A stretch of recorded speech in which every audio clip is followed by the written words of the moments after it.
If you're divorcing a narcissist, it can be one of the most difficult things in the world to navigate. And what do we mean when we say narcissist? This is someone that's more than just a jerk, someone who can be situationally an asshole. It is someone who may or may not have been clinically diagnosed, but they have high fears of abandonment. And for whatever reason, they push away the people that are around them by gaslighting them, by playing on your fears, by acting like you are mistreating them.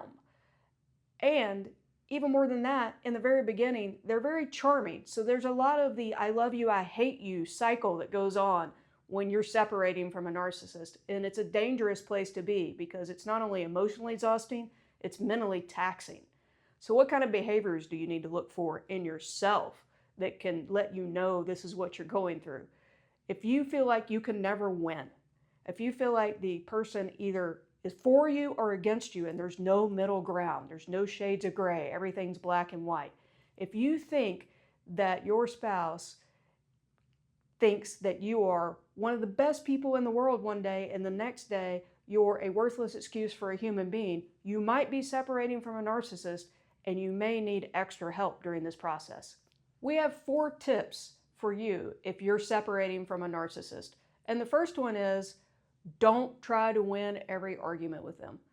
Divorce naturally has some conflict in it. You don't agree upon everything, or you probably wouldn't be getting divorced anyway. But a narcissist will really ratchet things up and put fuel on the fire, and they'll invite you to all kinds of arguments that you don't want to be a part of. I like to say, just because someone's throwing a drama party doesn't mean you have to attend. So stop trying to win. Instead, acknowledge the fact that they're going through their feelings and you're going through their feelings, and it's not your job to make them feel better. It's not your job to try to fix them. It's your job to look out for yourself. Tip number 2 is monitor your communication. And when I say monitor, I really mean be aware of, be mindful about, think about it before you say something, before you text something, before you email something. Emotional, volatile text really can come back to blow up on you in court if you find yourself there. They can bite you in the butt a lot. And so be mindful of what you're saying. There's a fellow out there named Bill Eddy who's written many books on this, and I love his idea of BIFF communications. Keep your communications with a high conflict personality person. First, keep them brief, keep them informative, keep them friendly, and keep them firm. So no name calling, no blaming, no shaming, none of the other things that you naturally want to do when you feel attacked sometimes. Keep all that out of these communications. And more importantly, put your communication in writing.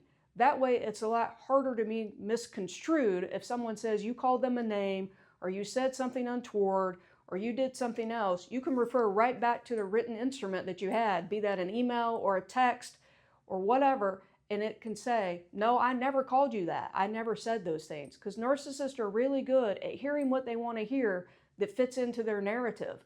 And that happens a lot more with oral communications than it does in writing. Tip 3 is to set boundaries early and to honor them. Don't set them and just let the narcissist run all through them, or they'll never respect them. And frankly, they might not respect them anyway. You're more doing this for you. The boundaries could be things like you're not going to communicate back with this person outside of certain hours. You don't need to be on your phone at midnight texting them about whatever is going on. It's really not that important. It can wait till later. There are parenting apps that you can use also that limit the communications to just inside that parenting app so that your email and your text messages don't become full of text between your soon-to-be ex-spouse. Also, you can have your lawyer's office read your communications in advance. So one of your boundaries could be, I'm not going to send this until my lawyer looks at it to see if there's anything in here that could harm me in my situation or my case. Maybe you could have a good friend do that. Maybe a therapist could do that for you too. This is more about setting boundaries for yourself. Because like I said, most usually a narcissist isn't going to respect any you set anyway. So this is about protecting you from you. Tip 4 is protect your emotional energy when you're separating from a narcissist.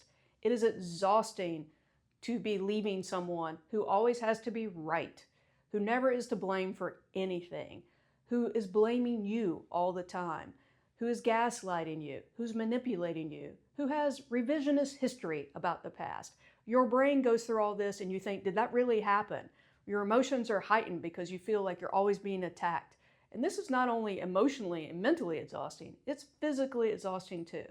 So how can you protect your mental and your emotional and your physical energy?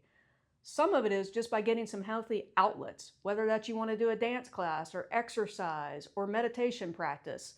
Some of it can be finding a third-party neutral like a therapist to talk to, somebody who's not involved in the situation, hasn't been friends with you or your spouse, doesn't really know each of you, and can't just sit there and be a yes person like, yeah, that's how you should feel. Yeah, that's this. Someone who can actually give you some tools to help cope with this.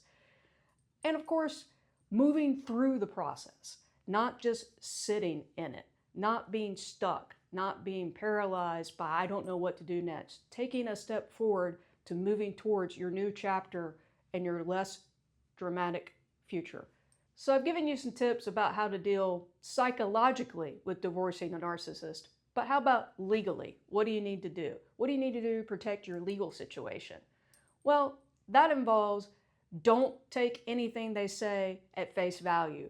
Get your own financial documents. Do your own information fact-finding. Find out from your tax return if there's hidden bank accounts, if there's other things they've been manipulating or lying about.